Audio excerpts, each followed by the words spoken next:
హల్లెలూయా, దేవునికి మహిమ కలిగిన గాక. హల్లెలూయా, దేవుని నామముకే స్తోత్రవాగును. మరి ఈ రోజు ఈ యొక్క పునరుత్థాన వేళ మనందరం కూడా దేవుని వాక్యం కొరకు సిద్ధపడి ఉన్నారని నేను నమ్ముచున్నాను. ಇವತ್ತು ಈ ಪುನರುತ್ಥಾನ ದಿನದ ನೀವೆಲ್ಲರೂ ಪ್ರಾರ್ಥನೆಗೋಸ್ಕರ ವಾಕ್ಯಕ್ಕೋಸ್ಕರ ಸಿದ್ಧವಾಗಿದ್ದೀರಾ ಅಂತ ನಾನು ಅನ್ಕೊಂತಾ ಇದ್ದೀನಿ. మరి ఇప్పటి వరకు కూడా మరి పాటల ద్వారా దేవుడు మహిమ పరచబడ్డాడని నేను నమ్ముచున్నాను కనుక ಇಷ್ಟು ತನಕ ಹಾಡುಗಳಿಂದ ದೇವರು ಮಹಿಮ ಆಗಿದೆ ಅಂತ ನಾನು ನಂಬುತ್ತಾ ಇದ್ದೀನಿ. మరి వాక్యం ద్వారా కూడా దేవుడు మహిమ పరచబడాలి కనుక మన వాక్య భాగంలోకి వెళ్ళిపోతాం. ಮತ್ತೆ ವಾಕ್ಯದಿಂದನೂ ದೇವರು ಮಹಿಮ ಆಗಬೇಕು, ಆಗುವುದರಿಂದ ನಾವು ವಾಕ್ಯ ಒಳಗಡೆ ಹೋಗೋಣ. మరి వాక్యంలోకి వెళ్ళే ముందు ఒక చిన్న ప్రార్థన చేసుకుని మనం వాక్యంలోకి వెళ్దాం. ಅದಕ್ಕೂ ಮುಂಚೆ ನಾವು ಚಿಕ್ಕ ಪ್ರಾರ್ಥನೆ ಮಾಡ್ಕೊಳ್ಳೋಣ.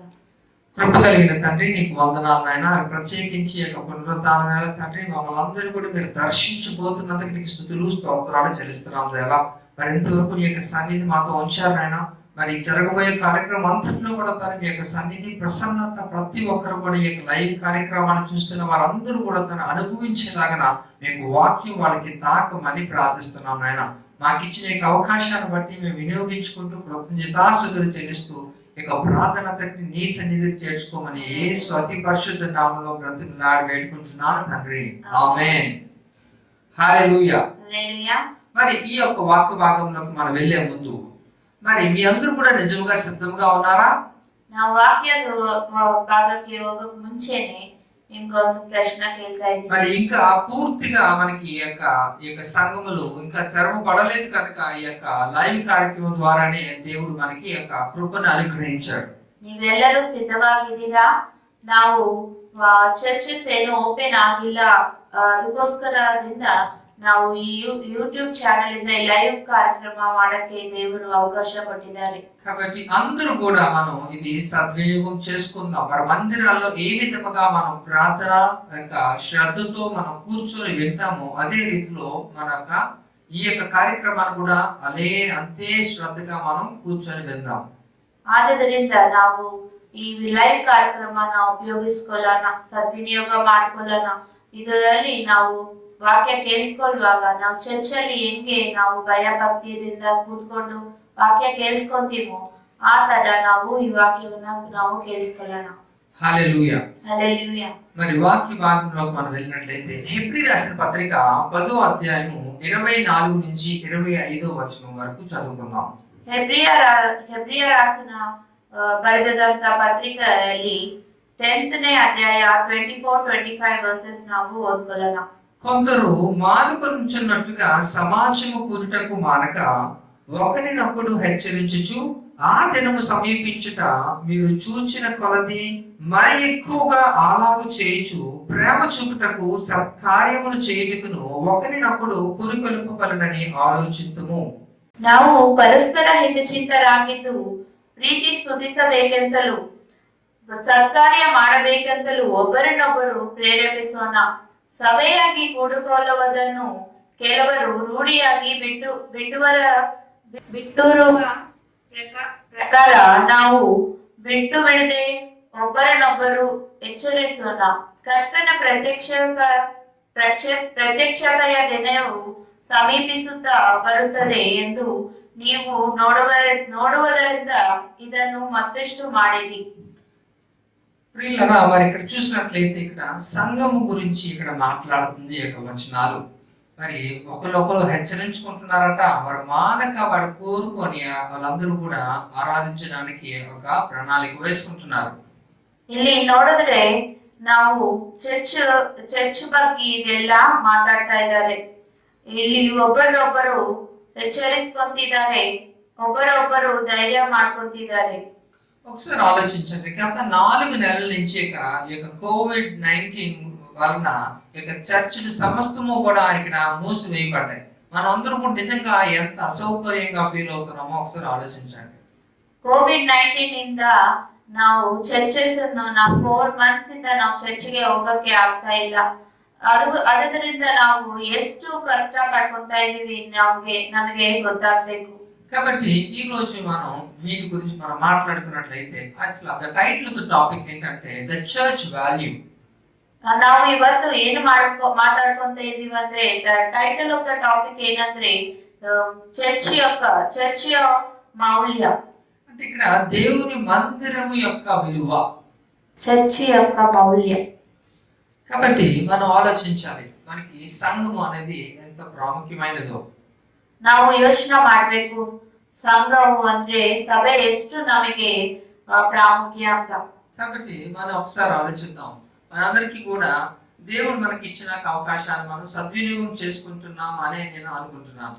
ನಾವೆಲ್ಲರೂ ಯೋಚನೆ ಮಾಡೋಣ, ದೇವರು ನಮಗೆ ಕೊಟ್ಟಿದ್ದಂತ అవకాశವನ್ನು ನಾವು ఉపయోగించుకుంటున్నావా ఇల్వా ಅಂತ. అయితే ఇక్కడ మనం గమనిద్దాం, మనందరికీ కూడా బాగా పరిచయం అయినటువంటి ఒక పురుగు, ನಮ್ಮೆಲ್ಲರಿಗೆ ಪರಿಚಯವಾಗಿದ್ದಂತ ಒಂದು ಹುಳ, అందరూ చేదరించుకునేటువంటి పురుగు, ಎಲ್ಲರೂ ಅಸಹ್ಯ ಮಾಡ್ಕೊಳ್ಳುವಂತ ಹುಳ, ఎవ్వరు ఇష్టపడనటువంటి పురుగు, ಯಾರು ఇష్టపడలుವಂತ ಒಂದು ಹುಳ, ఎవరినైనా ఇబ్బంది పెట్టేటంత పురుగు, ಯಾರನ್ನಾದ್ರೂ ಬಾಧೆ ಪಡುವಂತ ಒಂದು ಹುಳ. అదేంటో తెలుసా? అదేనో ಗೊತ್ತಾ? మీరు అనుకుంటున్నారు ఇక్కడ చర్చు విలువ చెప్పి పురుగుల గురించి మాట్లాడుతున్నాడు ఏంటి అనేది కదా. ನೀವೆಲ್ಲರೂ ಯೋಚನೆ ಮಾಡ್ಬೋದು, ಚರ್ಚಿಯಿಂದ ಮೌಲ್ಯ ಹೇಳ್ಬಿಟ್ಟು ಏನು ಇವರು ಹುಳ ಬಗ್ಗೆ ಹೇಳ್ತಿದ್ದಾರೆ ಅಂತ. కాబట్టి దేర్ ఇస్ అ లింక్, ఇక్కడ దీనికి ఒక లింక్ అనేది ఉంది. ಇದಕ್ಕೆ ಒಂದು లింక్ ಇದೆ. కాబట్టి నేను పురుగు చెప్పాను కదా, అది ఇబ్బంది పెడుతుంది, అసహించుకుంటారు ఈ పురుగుని. అందరికీ కూడా తెలిసిన వాటి ఆ పురుగు ఏంటంటే గొంగలి పురుగు, ద క్యాటర్పిల్లర్. ಅದು ಅಂತ ಹುಳ ಏನು ನಮಗೆ ಅಸಹ್ಯ ಪಡುವುದಂಥದ್ದು, ಅದು ಬಾಧೆ ಮಾಡುವುದಂಥದ್ದು, ನಾವು ನೋಡಿದ್ರೇನೆ ಅದನ್ನ ಇಷ್ಟಪಡಲ್ಲ ಅಂತ ಹುಳ ಅದೇನಂದ್ರೆ కంబలి ಹುಳ ಅಂದ್ರೆ క్యాటర్పిల్లర్. కాబట్టి దాన్ని చూస్తేనే ఒకలాగా మనకి అసహ్యం వేస్తుంటది అన్నమాట, ఆ విధంగా ఉంటది అది. అది ನೋಡಿದ್ರೇನೆ ನಮಗೆ ಅಸಹ್ಯ ಆಗುತ್ತೆ, ಅಂತ ತರ ಇರುತ್ತೆ ಅದು. అయితే ఇక్కడ దాని గురించి మనం తెలుసుకున్నాం కొంచెం. మరి యొక్క గొంగలి పురుగులో దాని యొక్క జీవిత దశలు 4 దశలుగా ఉన్నాయి. ಇದು కంబలి ಹುಳದು 4 ಹಂತಗಳು ಇದಾವೆ. మొదటిది గుడ్డు దశ, ಮೊದಲನೇದು ಮೊಟ್ಟೆ ದಶ ಅಂದ್ರೆ ಮೊಟ್ಟೆ ಹಂತ. రెండోది లార్వా, ಎರಡನೇದು కంబలి ಹುಳ ದಶ, దాని పురుగు దశ అని కూడా అంటారు. ಅದು ಲಾರ್ವಾ ದಶ ಅಂದ್ರೆ ಕ್ಯಾಟರ್ಪಿಲ್ಲರ್ ದಶ. మరి మూడో చూస్తే ప్యూపా, నిశ్చేతనంగా ఉండు దశ. ಮೂರನೇ ನೋಡಿದ್ರೆ ಪ್ಯೂಪಾ ದಶ. మరి నాలుగోది సీతాకోక చిలక, బటర్ఫ్లై. ನಾಲ್ಕನೇದು చిట్టే దశ. ఇక్కడ విచిత్రం ఏంటంటే ఈ గొంగళ పురుగుకి ఏ విధంగా 4 దశలు ఉన్నాయో ఇక్కడ మనిషి జీవితానికి కూడా 4 దశలు ఉన్నవి. ಇಲ್ಲಿ ನೋಡಿದ್ರೆ ಚಿಟ್ಟೆ ಹುಳಗೂ ಎಷ್ಟು ಸ್ಟೇಜಸ್ ಅಂದ್ರೆ ಹಂತಗಳಿದಾವೋ ಆ ಅಂತರನೇ మనుషులకు 4 హంతಗಳಿದಾವೆ. అయితే ఇక్కడ అవి మనుషుల దశ మనం చూసినట్లయితే మొదటిది మనుష్యుల దశ హంతಗಳು ನೋಡಿದ್ರೆ ನಾವು ಮೊದಲನೇದು బాల్యము. బాల్య, అది 1 నుంచి 12 సంవత్సరాలు వయసులోపు దాన్ని బాల్య దశ అంటారు. ಅದು 1 to 12 years తనక ನೋಡಿದ್ರೆ ಅದು ಬಾಲ್ಯ ದಶ. రెండవ దశ కౌమారము, ఇది 13 నుంచి 19 సంవత్సరాల వయసు గల వారిది. ಎರಡನೇದು ಪೂರ್ವ ಹರಿಹರೆಯರ ದಶ ಅಂದ್ರೆ ಅದು 13 ನಿಂದ 19 తనక. మరి మూడో దశ మనం చూసినట్లయితే యవ్వనము, ఇది 20 నుంచి 40 సంవత్సరాల వయసు గల వారిది. ಮೂರನೇದು ನೋಡಿದ್ರೆ ಯವ್ವನ ದಶೆ ಅಂದ್ರೆ 20 ಇಂದ 40 తనక. మరి నాలుగో చూస్తే వృద్ధాప్యము, అంటే ఇది 41 నుంచి ఇంకా చివరి వరకు కూడా, ఎంతవరకు అయితే అంతవరకు. ನಾಲ್ಕನೇ ಹಂತ ನೋಡಿದ್ರೆ ಅದು ವೃದ್ಧಾಪ್ಯ దశ.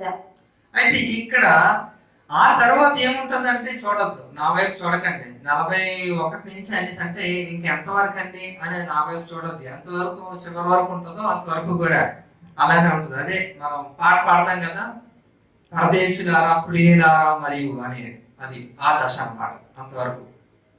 ಅಂದ್ರೆ 4ನೇ ದಶ ಆದ್ಮೇಲೆ ಏನು ಅಂತ ನನ್ನನ್ನ ನೋಡ್ಬೇಡ, ಯಾಕಂದ್ರೆ ಅಲ್ಲಿ ತನಕ ಎಷ್ಟು ತನಕ ನಾವು ಜೀವಿಸ್ತೀವೋ ಅಷ್ಟು ತನಕ ವೃದ್ಧಾಪ್ಯ ದಸ.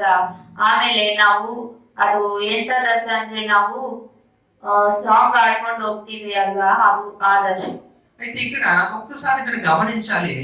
ఇక్కడ ఇక్కడ క్యాటర్పిల్లర్ అంటే ఈ యొక్క గొంగళి పురుగుకి 4 దశలు ఏ విధంగా ఉన్నాయో మనిషికి కూడా 4 దశలు ఉన్నవి.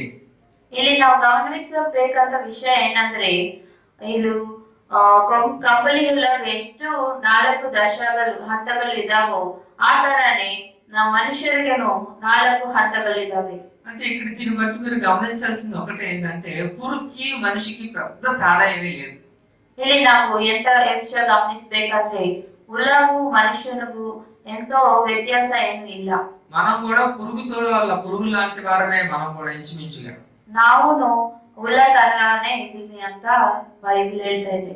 అది నేను చెప్పట్లేదు కానీ బైబిల్ చెబుతున్న మాట ఏంటో మీకు చూపిస్తాను. చూడండి, హబక్కూకు గ్రంథం 1వ అధ్యాయం 14వ వచనం మనం చూస్తే, హబక్కూకు గ్రంథದಲ್ಲಿ 1ನೇ అధ్యాయ 14th verse ఈ విధంగా రాయబడింది. ఏలికి లేని చేపలతోనూ ప్రాకు పురుగులతోనూ నీవు నరులను సమానులుగా చేసితివి. ಮನುಷ್ಯರನ್ನು ಸಮುದ್ರದ ಮೀನುಗಳ ಸ್ಥಿತಿಗೆ ಏಕ ತಂದಿದ್ದಿ, ನಾಯಕವಿನಿಲ್ಲದೆ ಕ್ರಿಮಿಕೀಟಗಳ గతిಗೆ ఏక బడమాడిద్ది. చూసారా, అక్కడ మనం కూడా ఆల్మోస్ట్ వాటితో సమానులుగానే చేశాడు. అయితే ఇంకా చూస్తే ఇంకా యెషయా గ్రంథంలో కూడా మనం గమనించినట్లయితే 41వ అధ్యాయము 14వ వచనం చూస్తే అక్కడ కూడా ఒక చక్కటి మాట రాయబడింది. అక్కడ పురుగు వంటి యాకోబు అని దేవుడు సంబోధిస్తున్న మాట కూడా మనకి కనిపిస్తుంది. ఇక్కడ ಅದನ್ನು ನೋಡಿದ್ರೆ ನಮಗೆ ಕ್ರಿಮಿಗೆ ನಮಗೇನು ಸಮಾನವಾಗಿದ್ದೀವಿ ಅಂತ ಇಲ್ಲಿ ಬೈಬಲ್ ವಾಕ್ಯ ಹೇಳ್ತಾ ಇದೆ. ಇನ್ನೊಂದು ವಚನ ನೋಡೋಣ. ಐಸಿಯಾ ಚಾಪ್ಟರ್ ಅಲ್ಲಿ 41 ಚಾಪ್ಟರ್ 14th verse ಅಲ್ಲಿ ನೋಡಿದ್ರೆ ಕ್ರಿಮಿ ಪ್ರಾಯವಾದ ಯಾಕೋಬೆ ಅಂತ ಕರೀತಾ ಇದ್ದಾರೆ. ఇక్కడ మన పూర్వీకులైన ఆదాము హవ్వ మరి దేవుని యొక్క మహిమను కోల్పోవడంతో ఒక పాప స్వభావాన్ని వాళ్ళు పొందుకోవడం చేత మనకి ఇలా దుస్థితి వచ్చింది. ಇಲ್ಲಿ ನೋಡಿದ್ರೆ ನಮ್ಮ ಆಗಿರುವಂತ ಆದಾಮು ಹವ್ವ ಅವರು ದೇವರು ಕೊಟ್ಟಿದ್ದಂತ ಮಹಿಮನು ಕಳ್ಕೊಂಡಿದ್ದಾರೆ. ಅದರಿಂದ ಅವರು ಇಂಥ ಸ್ಥಿತಿಗತಿ ಅವ್ರಿಗೆ ಬಂತು. ఇక్కడ ఈ యొక్క గొంగళి పురుగు జీవితంలో 4 దశలు ఏ విధంగా ఉన్నాయో అందులో 3వ దశ ప్యూపా దశ చాలా చాలా ఇంపార్టెంట్. అది చాలా ప్రాముఖ్యమైనది. దానికి ಈ ಕಂಬಳಿ ಹುಳಗೆ ಇರುವಂತ 4 ಹಂತಗಳಲ್ಲಿ 3ನೇ ಹಂತ ಅಂದ್ರೆ ಪ್ಯೂಪಾ ಹಂತ, ಅದು ಎಷ್ಟೋ ಇಂಪಾರ್ಟೆಂಟ್ ದಶ ಅವಳಿಗೆ. ఈ యొక్క ప్యూపా అనే యొక్క గూడు దశలోకి అది వెళ్ళకపోతే, ప్యూపా అనే గూడు అనుభవంలోకి అది ఉండకపోతే అది సీతాకోక చిలుకగా రూపాంతరం చెందలేదు. ಇದು ಪ್ಯೂಪಾ ಅಂತ ಗೂಡು ಹಂತಕ್ಕೆ ಅದು ಹೋಗಿಲ್ಲ ಅಂದ್ರೆ ಅದು ಚಿಟ್ಟೆ ಅಂತ ಒಂದು ಒಳ್ಳೆ ಚೆನ್ನಾಗಿರುವಂತ ಆ ಹಂತಕ್ಕೆ ಅದು ಬರಕ್ಕೆ ಆಗಲ್ಲ. గొంగళి పురుగు యొక్క సీతాకోక చిలుకగా మారాలంటే, అది రూపాంతరం చెందాలంటే ఖచ్చితంగా ఈ యొక్క ప్యూపా దశ ఈ యొక్క అనుభవం అనేది దానికి అవసరము.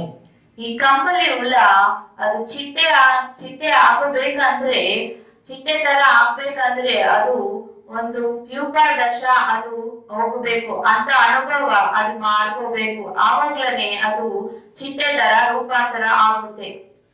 ఇక్కడ 4 దశలు కలిగిన గొంగళి పురుగు జీవితంలో ప్యూపా దశ ఎంత ప్రాముఖ్యమో, ಇಲ್ಲಿ 4 ಹಂತಗಳಾಗಿದ್ದಂತ ಚಿಟ್ಟೆ ಹಂತಗಳು ಎಷ್ಟು ಪ್ರಾಮುಖ್ಯವಾಗಿದ್ದಾವೋ 4 దశలు కలిగిన మనిషి జీవితంలో కూడా దేవుని మందిరము అనే ఒక గూడు అనుభవము అంతే ప్రాముఖ్యము. హల్లెలూయా. 4 ಹಂತಗಳು ಇರುವಂತ ಮನುಷ್ಯರ ಜೀವಿತದಲ್ಲಿಯೂ ಅವ್ರಿಗೂ ಚರ್ಚ್ ಅನುಭವ ಅಂತ ಒಂದು ರೂಪಾಂತರ, ಒಂದು ಗೂಡು ದರ್ಶನ ಇರಬೇಕು ಅವ್ರಿಗೆ. అయితే ఇక్కడ ప్యూపా అనే గూడు అనుభవం లేకపోతే, ಪ್ಯೂಪಾ ಹಂತ ಅನ್ನುವಂತ ಗೂಡು ಅನುಭವ ಇದು ಚಿಟ್ಟೆಗೆ ಇಲ್ಲ ಅಂದ್ರೆ అది రూపాంతరం పొందలేదు. ಅದು ಚಿಟ್ಟೆ ತರ ರೂಪಾಂತರ ಆಗಕ್ಕೆ ಆಗಲ್ಲ. దేవుని మందిర అనుభవం అనే ఒక గూడు కలిగి లేకపోతే, ದೇವರ ಮಂದಿರ ಅನುಭವ ಅನ್ನುವಂತ ಗೂಡು ದಶ ನಮ್ಮಲ್ಲಿ ಇಲ್ಲ ಅಂದ್ರೆ మనం రూపాంతరం పొందడం అసాధ్యము. ನಾವು ರೂಪಾಂತರ ಆಗೋದು అసాధ్య. ఎందుకంటే ಯಾಕಂದ್ರೆ చెత్తగా ఉన్న వాళ్ళను కూడా కొత్తగా మార్చగల ఒక ఆధ్యాత్మిక కర్మాగారం. ನಾವು ಡರ್ಟಿ ಆಗಿರುವ ಅಂತ ದಶದಲ್ಲಿನೂ ನಮ್ಮನ್ನ ನ್ಯೂ ತರ ಅಂದ್ರೆ ಒಳ್ಳೆ ತರ ಮಾಡೋದಕ್ಕೂ అంత అనుభవ అది ಮಾಡುತ್ತೆ. అదేంటి? దేవుని మందిరంలో అనుకున్నప్పుడు, ఆ దశలో మనం ఉంటున్నప్పుడు, ನಾವು ದೇವರ ಮಂದಿರದಲ್ಲಿ ಇರುವಾಗ ನಾವು ಹಳೆಯಿಂದ ಹೊಸ ತನಕ ಆಗ್ತೀವಿ. దేవునికి మహిమ కలుగును గాక. ದೇವರಿಗೆ ಮಹಿಮ ಉಂಟಾಗಲಿ. కనుక దేవుని మందిర అనుభవం మనకి ఎంతో అవసరం, మనకి కావాలి. ಆದ್ದರಿಂದ ದೇವರ ಮಂದಿರ ಅನುಭವ ನಮಗೆ ಬೇಕೇ ಬೇಕು. దేవుని మందిర అనుభవం కలిగి తీరాలి. ನಮಗೆ ದೇವರ ಮಂದಿರ ಅನುಭವ ನಮಗೆ అనుభవిಸಬೇಕು. ఇక్కడ అందుకే కాబోలు రూపాంతర కొండ మీద కూడా ఇక్కడ ప్రార్థనా మందిరం కట్టబడింది. ಆದ್ದರಿಂದನೇ ರೂಪಾಂತರ ಮೌಂಟೇನ್ ಅಲ್ಲಿ కొండ ಮೇಲೆ ಒಂದು ಪ್ರಾರ್ಥನಾ ಮಂದಿರ ಕಟ್ಟಿದೆ. నిజానికి అక్కడ ఏం కట్టబడాలో తెలుసా? పర్ణశాలలు కట్టబడాలి. నిజಕ್ಕೆ ಅಲ್ಲಿ ಒಂದು 2 ಗುರುಡಾರ ಹಾಕಬೇಕು ಆಗಿದೆ. అందుకే శిష్యులు, యేసుప్రభు వారి శిష్యులు దేవుణ్ణి అడుగుతున్నారు. యేసుప్రభు ಅವರ ಶಿಷ್ಯರು ಅವನ್ನ ಏನ್ ಕೇಳ್ತಿದಾರಂದ್ರೆ, దేవా నీకు పర్ణశాలలో మందిరం, ఇక్కడ పర్ణశాలలు కట్టాలి. ఇక్కడ నీకు ఒకటి, మోషకు ఒకటి, ఏలియాకు ఒకటి కట్టాలి. ದೇವ ನಿಮಗೂ ಮೋಶೆ ಅವ್ರಿಗೂ ಮತ್ತೆ ಏಲಿಯಾ ಅವ್ರಿಗೂ ನಾವು ಇಲ್ಲಿ ಗುಡಾರ ಹಾಕ್ತೀವಪ್ಪ ಅಂತ ಹೇಳ್ತಾ ಇದ್ದಾರೆ. కానీ దేవుడు దాన్ని తృణీకరించడు, వద్దు అని దేవుడు చెప్తున్నాడు.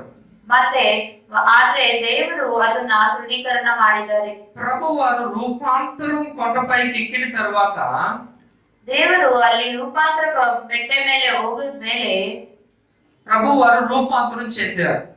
ದೇವರು ಅಲ್ಲಿ ರೂಪಾಂತರ ಆಗಿದ್ದಾರೆ. అయితే ప్రభు ఇక్కడ అంటున్నారు, ಅಲ್ಲಿ ಪ್ರಭು ಏನ್ ಹೇಳ್ತಿದ್ದಾರೆ ಅಂದ್ರೆ, మీరు నాలా ఇలా కొండలెక్కి రూపాంతరం చెందన అవసరం లేదు. ನೀವು ನಂತರ ಇಲ್ಲಿ ಬೆಟ್ಟ ಮೇಲೆ ಹತ್ಬಿಟ್ಟು ನೀವು ರೂಪಾಂತರ ಆಗಬೇಕಾಗಿಲ್ಲ. మందిరానికి వెళితే రూపాంతరం చెందుతారు. మందిరಕ್ಕೆ ಹೋಗಿದ್ರೆ ನೀವು ರೂಪಾಂತರ ಆಗ್ತೀರಾ. అందుకే ఇక్కడ రూపాంతర కొండపైన కూడా ప్రార్థనా మందిరం కట్టబడింది. హల్లెలూయా. హల్లెలూయా. ಅದಕ್ಕೋಸ್ಕರನೇ ಇಲ್ಲಿ ರೂಪಾಂತರ ಆಗಿದಂತ ಬೆಟ್ಟ ಮೇಲೇನು ಒಂದು ಪ್ರಾರ್ಥನಾ ಮಂದಿರ ನಿರ್ಮಾಣವಾಗಿದೆ. మన రూపాంతరం చెందడానికి ఈ శ్రావణ బెల్గోలా వెళ్ళి ఒక 700 మెట్లు ఎక్కన అవసరం లేదు. ನಾವು ರೂಪಾಂತರ ಆಗ್ಬೇಕಂದ್ರೆ ಎಲ್ಲೋ ಶ್ರಾವಣ ಬೆಳಗೊಲ ಹೋಗ್ಬೇಕಾಗಿಲ್ಲ, ಅಲ್ಲಿ ಮೆಟ್ಲು ಹತ್ಬೇಕಾಗಿಲ್ಲ.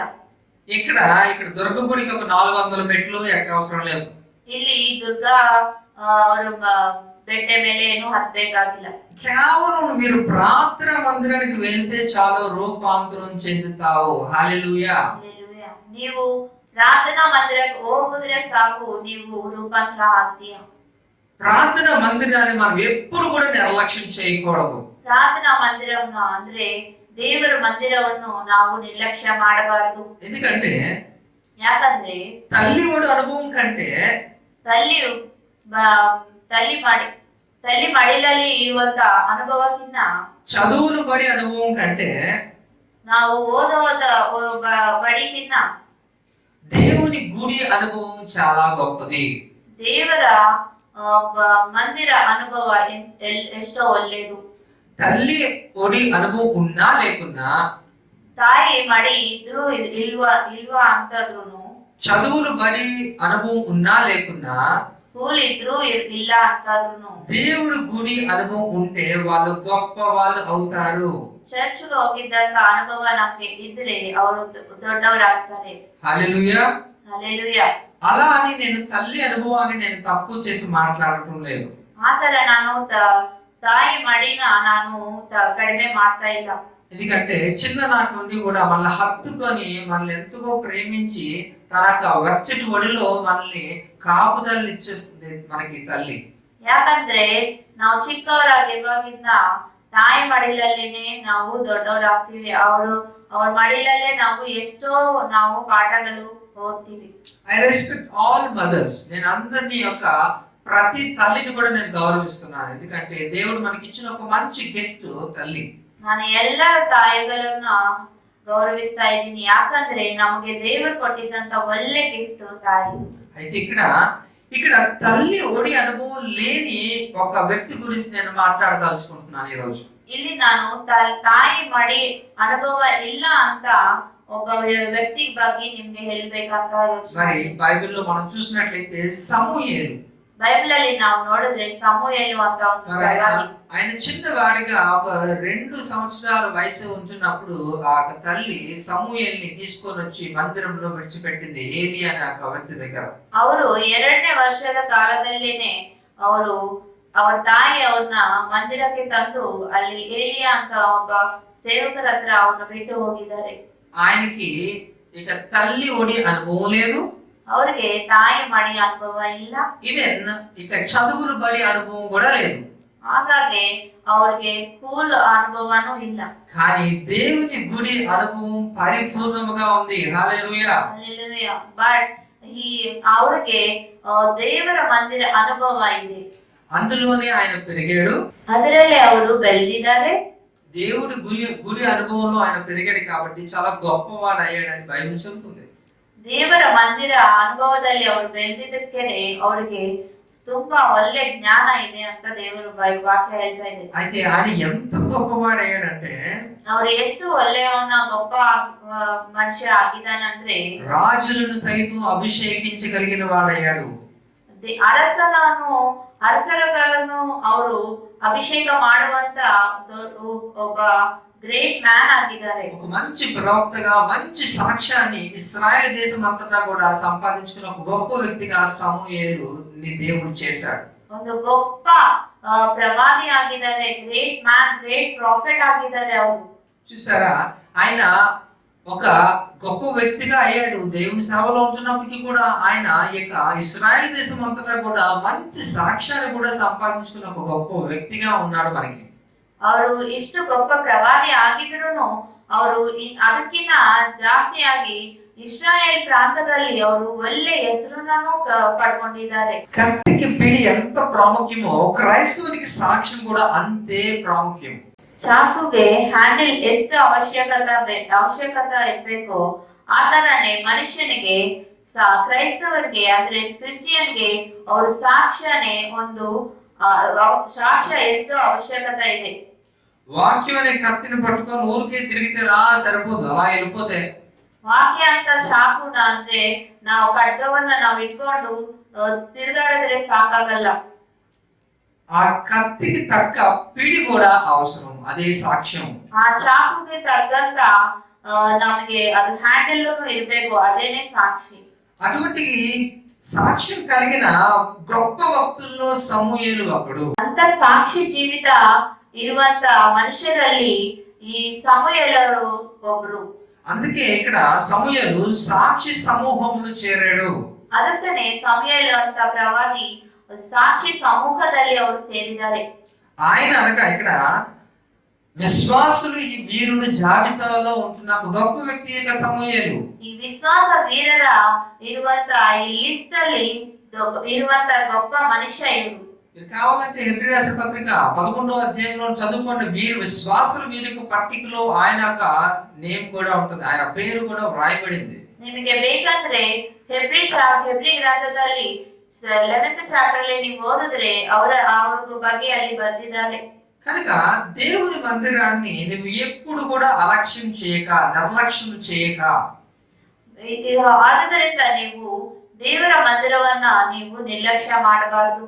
అయితే ఈనాడు మన యొక్క సంఘాల్లో చూస్తే ప్రతి ఒక్కరు కూడా అడుగునా కూడా for each and every step they will neglect the first the most neglected thing అంటే అది చర్చ్, అది చర్చే. ಆದ್ರೆ ಈಗೀಗ ನೋಡಿದ್ರೆ ನಾವು ಚರ್ಚ್ ಹೋಗುವಂತ ಈ ಕ್ರೈಸ್ತವರಲ್ಲಿ ನಾವು ನೋಡಿದ್ರೆ ಫಸ್ಟ್ ನಾವು ನೆಗ್ಲೆಕ್ಟ್ ಮಾಡೋದು ಏನಂದ್ರೆ ಅದು ಚರ್ಚೆ. ఎన్నిసార్లు మానేస్తుంటారో వారికే తెలియదు. మందిరానికి ఏదైనా సరే ముందు సెలవిచ్చేది మందిరానికే. ಎಷ್ಟು ಸತಿ ಅವ್ರಿಗೆ ಹೋಗೋದು ಬಿಡ್ತಾರೋ ನಾವು ಗೊತ್ತಿಲ್ಲ.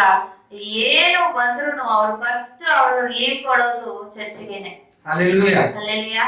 మరి మందిరాన్ని ఎంతగా నిర్లక్ష్యం చేస్తారంటే వాళ్ళు ఈ ఎంతగా ప్రతి దానికి కూడా ఏ చిన్న అవసరం టక్కమని మందిరానికి సెలవు పెట్టేస్తారు.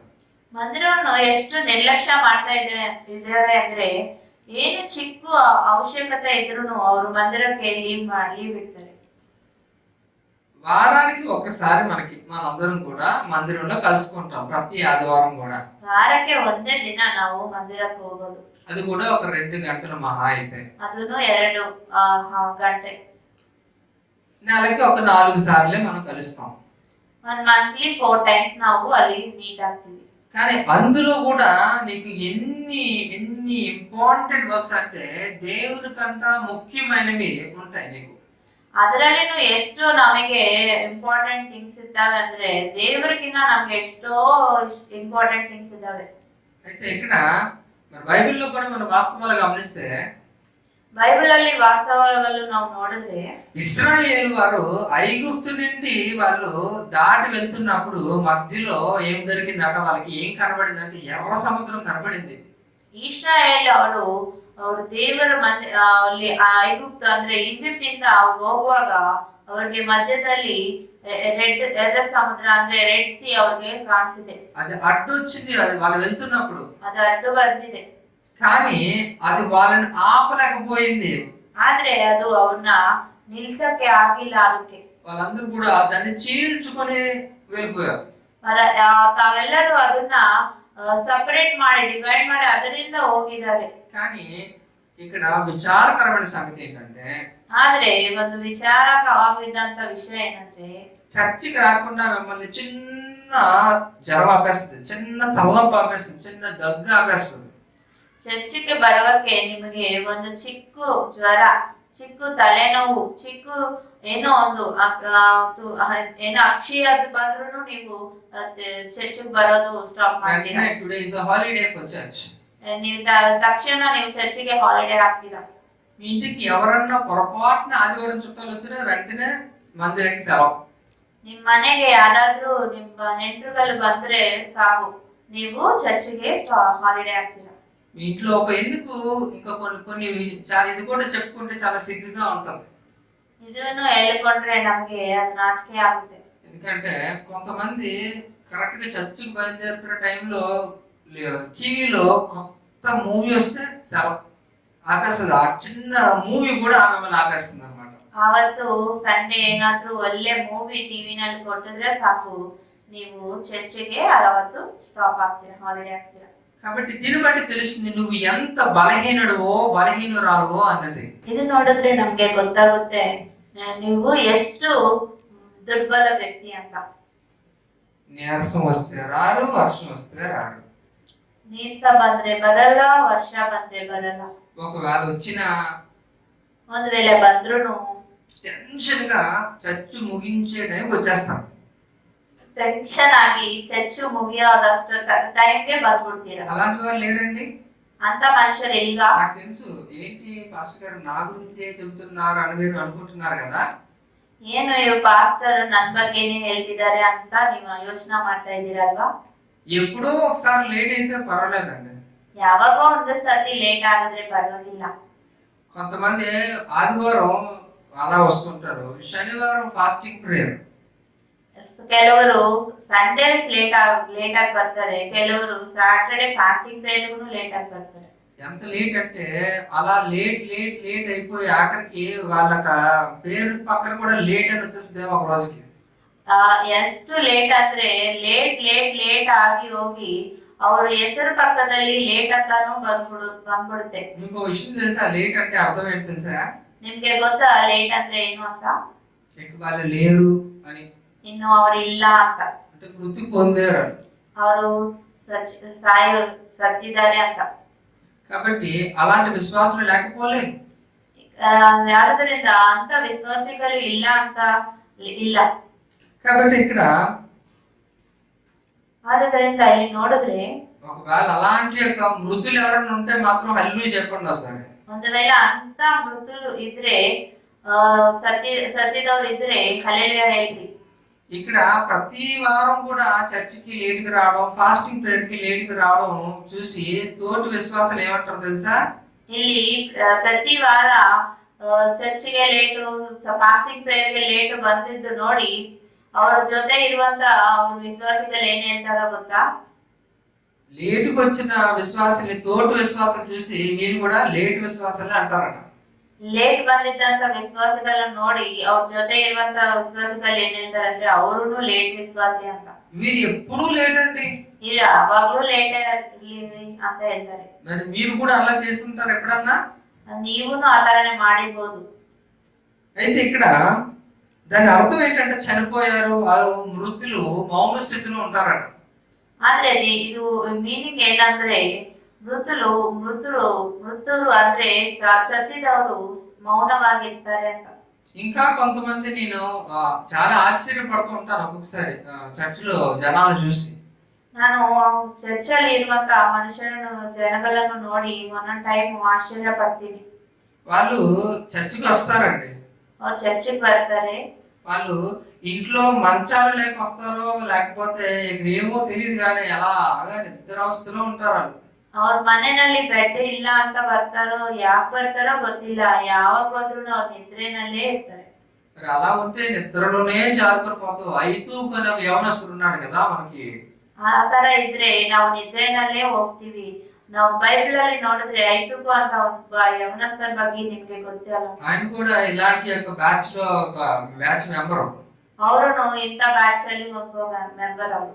పాస్టర్ గారు ఇక అపోస్తలుడైన పౌలు గారు ఎంతో ఆత్మపూర్ణుడై ఒక వాక్యాన్ని బోధిస్తుంటే అక్కడ కిటికీ దగ్గర కూర్చొని హ్యాపీగా ఆయన పడుకుని పోతున్నాడు. ఆయన ಅಪೊಸ್ತಲ ಆಗಿರುವಂತ ಪೌಲ್ ಅವರು ವಾಕ್ಯ ಹೇಳುವಾಗ ಎಷ್ಟೋ ಒಳ್ಳೆ గొప్ప వాక్య ಹೇಳುವಾಗ ಅವರು కిటికీನಲ್ಲಿ కూర్చుంటూ నిద్ర ಮಾಡ್ತಿದ್ದಾರೆ.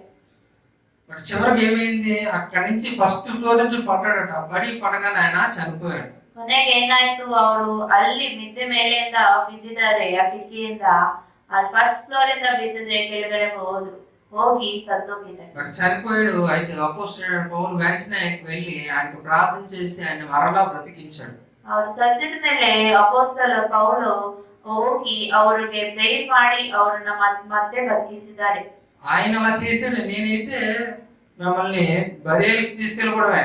ಅವರಾಗಿ ಅದು ಆ ತರ ಮಾಡಿದ್ದಾರೆ, ಅವ್ರನ್ನ ಬದುಕಿಸಿದ್ದಾರೆ. ಆದ್ರೆ ನಾನಾದ್ರೆ ನಿಮ್ಗೆ ಆ ತರ ಮಾಡಲ್ಲ, ನಾನು ಬರಿಯಲ್ ಕರ್ಕೊಂಡು ಹೋಗ್ತೀನಿ. అందుకే జాగ్రత్తగా చర్చికి వచ్చారంటే నిద్రావస్థలోకి వెళ్లకుండా వాక్యాన్ని శ్రద్ధగా వినండి. ಅದಕ್ಕೋಸ್ಕರ ಚರ್ಚಿಗೆ ಬಂದ್ರೆ ಜಾಗೃತವಾಗಿ ಅಂದ್ರೆ ಜೋಪಾನಾಗಿ ನೀವು ವಾಕ್ಯ ಎಲ್ಲವನ್ನು ನೀವು ಕೇಳಿಕೊಂಡು ನಿದ್ದೆ ಅವಸ್ಥೆಯಲ್ಲಿ ಇರಬಾರ್ದು.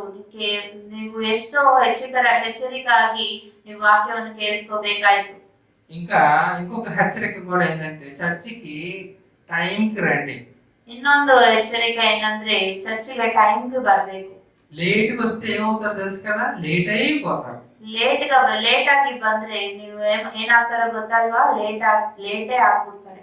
కాబట్టి మనం ఇవన్నీ కూడా జ్ఞాపకం చేసుకోవాలి. మనం చర్చికి టైంకి రావాలి, చాలా శ్రద్ధగా కూర్చొని దేవుని యొక్క వాక్యాన్ని మనం వినాలి.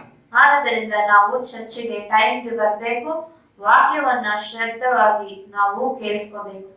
ఎప్పుడైతే ఈ యొక్క మూడో దశ ఈ యొక్క ప్యూపా దశలోకి ఈ యొక్క గొంగళి పురుగు వెళ్తుందో అది రూపాంతరం చెంది చివరిగా బయటికి అందమైన చీతాకొక చిలకలాగా అది బయటికి వస్తుంది. అందరూ చూసి దాన్ని ఆనందిస్తుంటారు. ಯಾವಾಗಾದ್ರೂ ಈ ಕಂಬಳಿ ಹುಳ ಈ 3ನೇ ದಶ ಅಂದ್ರೆ ಪ್ಯೂಪಾ ದಶದಲ್ಲಿ ಪ್ಯೂಪಾ ಅಂತ ಟೈಮಲ್ಲಿ ಅದು ಹೋಗುದ್ರೇನೆ ಅದು ರೂಪಾಂತರ ಆಗಿ ಚಿಟ್ಟೆ ತರ ಆಗುದ್ರೆ ಆ ಚಿಟ್ಟೆను ನೋಡಿ ನಾವೆಲ್ಲರೂ ಎಷ್ಟು ಸಂತೋಷ ಪಡ್ತೀವಿ. కాబట్టి ఈ యొక్క విశ్వాసిగా ఈ రోజు మీ అందరూ కూడా ఈ యొక్క మందిరం అనుభవం అనేది ఎంతో అవసరం. ఆ మందిరానికి వెళ్ళినప్పుడే నేను రూపాంతరం చెందుతుంది. తద్వారా దేవుడు నువ్వు సమీపస్తుడిగా ఉండడానికి దేవుడు అవకాశం ఇస్తాడు. ಅಂತ ತರನೇ ನಾವು ಮಂದಿರ ಅನುಭವ ಇದ್ರೆ ಆ ಮಂದಿರದ ಅನುಭವ ಅಂತ ಆ ಪ್ಯೂಪ ದಶ ಗೂಡು ದಶಲ್ಲಿ ನಾವು ಇದ್ರೇನೆ ನಾವು ರೂಪಾಂತರ ಆಗಿ ನಾವು ಒಳ್ಳೆ ಮನುಷ್ಯನ ತರ ಒಳ್ಳೆ ವಿಶ್ವಾಸಿ ತರ ನಾವು ಈ ಲೋಕದಲ್ಲಿ ಜೀವಿಸ್ತೀವಿ. ದೇವರ ಮಹಿಮನ್ನು ನಾವು ಪಡ್ಕೊಂತೀವಿ. హల్లెలూయా. హల్లెలూయా. ఇంకా మనం చూస్తే పాత నిబంధన కాలంలో మందసం ఎటువంటిదో తెలుసా?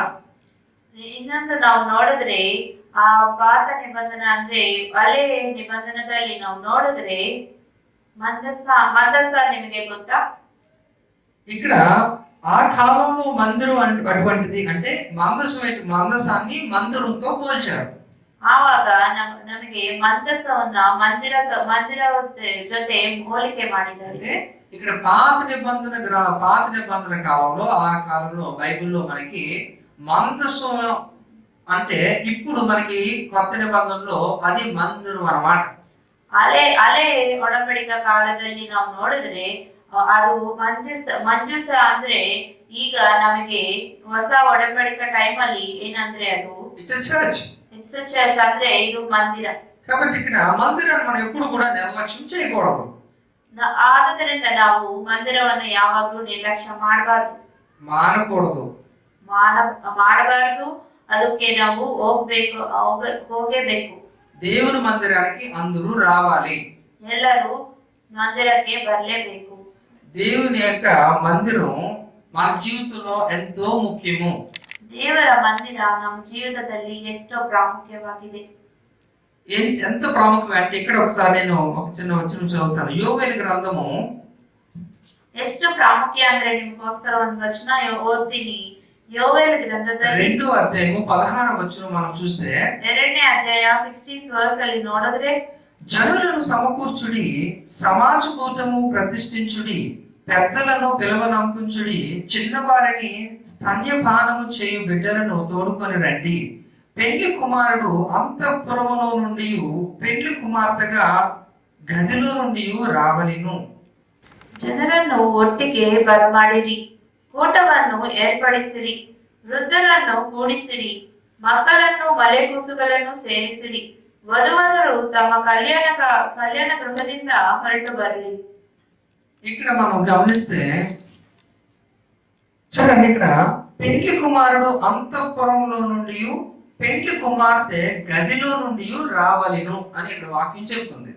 ಇಲ್ಲಿ ನಾವು ಗಮನಿಸಿದ್ರೆ ವಧುವರರು ತಮ್ಮ ಕಲ್ಯಾಣ ಗೃಹದಿಂದ ಹೊರಟು ಬರಬೇಕಂತ ವಾಕ್ಯ ಹೇಳ್ತಾ ಇದೆ. ఇక్కడ మనం గమనించాలి, ఇక్కడ యేసు ప్రభువారు పెళ్లి కుమారుడు, మనము వధువు సంఘము. ಇಲ್ಲಿ ನಾವು ಗಮನಿಸಿದ್ರೆ ಯೇಸು ಕ್ರಿಸ್ತರು ಅವರೇ పెళ్లి కుమారుడు ಅಂದ್ರೆ ವರುಡು. ನಾವು ಚರ್ಚ್ ಎಲ್ಲ ನಾವು ಸಂಘಂ ಎಲ್ಲ ಸಭೆ ಎಲ್ಲ ನಾವು ನೋಡಿದ್ರೆ ನಾವು ಅವರು ಬರುವಂತ ಹೆಣ್ಣು, ಅವರು మదువే ಹೆಣ್ಣು. ఆయన అంతఃపురంలో నుంచి వస్తున్నప్పుడట మనము గదిలో నుంచి బయటికి రావాలి, సిద్ధపడి బయటికి రావాలి. ಇಲ್ಲಿ ತೆಲುಗು ಬೈಬಲ್ ಅಲ್ಲಿ ಏನ್ ಬರ್ದಿದೆ ಅಂದ್ರೆ ಅವರು పెళ్లి కుమారుడు అంతఃపురంలో నుండి పెళ్లి కుమారుడు అంతఃపురముదಲ್ಲಿಯೂ పెళ్లి కుమార్తె గదిలో నుండి రావలెను. ಮದುವೆ ಗಂಡ ಅಂತಃಪುರದಿಂದ ಮದುವೆ ಹೆಣ್ಣು ಗದಿ ಅಂದ್ರೆ ರೂಮ್ ಇಂದ ಅವರು ಬರ್ಬೇಕಂತ ಇದೆ. ಅಂದ್ರೆ ಕಲ್ಯಾಣ ಗೃಹದಿಂದ ಬರ್ಬೇಕಂತ ಒಂದೇ ಇದೆ ಇಲ್ಲಿ. ಅಲ್ಲಿ ನೋಡಿದ್ರೆ ಅಂತಃಪುರ ಮತ್ತೆ ಇನ್ನೊಂದು ಮದುವೆ ಹೆಣ್ಣು ಎಲ್ಲಿಂದ ಬರ್ಬೇಕಂದ್ರೆ ಕಲ್ಯಾಣ ಗೃಹದಿಂದ ಬರ್ಬೇಕಂತ ಇದೆ. అంటే ఇక్కడ వచ్చేది కూడా ఎలా వస్తుంది? పిచ్చి పిచ్చి వచ్చేస్తుందా జుట్టులో ముందుకు వేసుకునేలాగా? ಇಲ್ಲಿ ದೇವರು ಎಲ್ಲಿಂದ ಬರ್ತಿದ್ದಾರೆ, ಮದುವೆ ಗಂಡ ಎಲ್ಲಿಂದ ಬರ್ತಿದ್ದಾರೆ? ಅಂತಃಪುರದಿಂದ ಅಂದ್ರೆ ಅವರು ಪರಲೋಕದಿಂದ ಬರ್ತಿದ್ದಾರೆ. ಇವರು ಸಭೆ ನೋಡಿದ್ರೆ ಅವರು ರೂಮ್ ಇಂದ, ಅದು ಮದುವೆ ಕೊಟ್ಟಿದ್ದಂತ ಮನೆಯಿಂದ ಅವರು ಬರ್ತಿದ್ದಾರೆ. ಆ ಹೆಣ್ಣು ಯಾವ ತರ ಬರುತ್ತೆ? ಮದುವೆಗೆ ಬರುವಾಗ ಅವರು ಕಷ್ಟ ಆಗಿ ಅವರೆಲ್ಲ ಹೇರೆಲ್ಲ ಹಿಂಗ ಹಾಕೊಂಡ್ ಬರ್ತಾರ. అలంకరించబడి వధువు కొరకు సిద్ధపడి ఆమె బయటికి రావాలి. ಅವ್ರು ಚೆನ್ನಾಗಿ ಅಲಂಕರಣ ಮಾಡಿಕೊಂಡು ಮದುವೆ ಟೈಮ್ ಅಲ್ಲಿ ಆ ಹೆಣ್ಣು ಬರುತ್ತೆ. ಆ ತರನೇ ನಾವು ಸಂಘವಾಗಿ ಸಭೆಯಾಗಿ ಇದ್ದು ಅಂತ ಅವರು ನಾವು ಸಹ ಈ ತರನೇ ಅಲಂಕರಣ ಮಾಡಿಕೊಂಡು ಬರ್ಬೇಕು. ఇక్కడ మనం ఒకసారి గమనిద్దాం. ఇక్కడ అంతఃపురం అంటే ఇక్కడ మనం పరలోకం అనేది అనుకోవచ్చు. ಇಲ್ಲಿ ಅಂತಃಪುರ ನೋಡಿದ್ರೆ ಅದು ಪರಲೋಕ ಅಂತ ನಾವು ಯೋಚನೆ ಮಾಡಬಹುದು. మరి గది ఉంది కదా, గది విడిది గదిగా. ఈ కళ్యాణ గృహ ನೋಡಿದ್ರೆ దాన్ని మనం మందిరం కింద తీసుకోవాలి. ಅದನ್ನ ನಾವು ಮಂದಿರ ತರ ತಗೋಬಹುದು. అది మేకప్ రూమ్ అన్నమాట. ಅದು ಮೇಕಪ್ ರೂಮ್ ನ ನಾವು ಮಂದಿರ ತರ ತಗೋಬಹುದು. మరి ఈ గదిలో అలంకరించబడి ఆ తర్వాత కదా బయటకు రావాలి. ಈ ಮಂದಿರದಲ್ಲಿ ನಾವು ಅಲಂಕರಣ ಮಾಡ್ಕೊಂಡು ಆಚೆ ಬರ್ಬೇಕು. ఆ అలంకరణ ఏం చేయాలట? అలంకరణ ಏನಂದ್ರೆ మన అద్దం చూసుకోవాలి కదా, మిర్రర్ కావాలి. ನಾವು ಒಂದು ಮಿರರ್ ನೋಡ್ಕೋಬೇಕು ಮೇಕಪ್ ಟೈಮ್ ಅಲ್ಲಿ. ఆ బైబిల్ ఏంటి? ఆ మిర్రర్ ఏంటంటే బైబిల్ అన్నమాట. ఆ మిర్రర్ ಏನಂದ್ರೆ బైబిల్. మరి తల చక్కగా దూకోవాలి కదా, ನಾವು తಲೆ బాచుకోಬೇಕಲ್ವಾ. ఆ కోంపుని ఏమంటారంటే మనం ప్రార్థన కింద తీసుకోవాలి. ఆ వాచనకి ಏನಂದ್ರೆ ప్రార్థನೆ. అయితే మిగతా మేకప్ అంతా కూడా పరిశుద్ధాత్మ, హోలీ స్పిరిట్. ಮಿಕ್ಕಿದ್ದು ನಾವು ಮಾಡ್ಕೊಳ್ಳುವಂತ ಮೇಕಪ್ ಎಲ್ಲ ಪರಿಶುದ್ಧಾತ್ಮ, ಹೋಲಿ ಸ್ಪಿರಿಟ್. అయితే దేవుని మందిరం అక్కడ, ಆದ್ರೆ ದೇವರ ಮಂದಿರ ಅಲ್ಲಿ ನೋಡಿದ್ರೆ సమస్త జనులకు ప్రార్థనా మందిరం అంట. సమస్త ಜನರಿಗೆ అది ప్రార్థనా మందిర. అంటే మనం ఒక వధువుగా మనం గదిలో నుంచి బయటికి వచ్చేటప్పుడు అలంకరణ ఏమి చేసుకోవాలట? వాక్యాన్ని మనం మన హృదయంలో భద్రం చేసుకోవాలి. ఆ వాక్యమే మనకి అర్థం లాంటిది. ఈ యొక్క కోంబు ఏది దువ్వెన ఏదైతే ఉందో అది ఒక ప్రార్థన లాంటిదట. అంతేకాదు కానీ ఈ యొక్క మేకప్ ఏదైతే మనం మిగతా మేకప్ అంతా మొహానికి ఇంకా చేతులకి ఆడి వేస్తాం, అదంతా కూడా పరిశుద్ధాత్మ చేత మనం అభిషేకించబడాలట.